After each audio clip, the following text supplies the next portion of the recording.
So, paano nga ba ayusin ang magulo or shaky or magalaw na video gamit ang Google Photos? So, click natin yung Google Photos.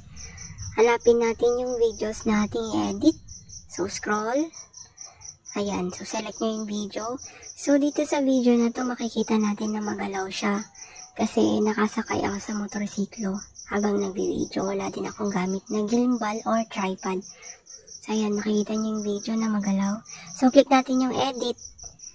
Then, loading. Then, click nyo yung stabilize. Antayin nyo lang na ma-stabilize yung video ng mga seconds. Pag maikli lang yung video, seconds lang siya tatagal. Pag naman aabot ng 5 minutes, 10 minutes, medyo matagal yung stabilization niya. So, ayan, stabilize na siya.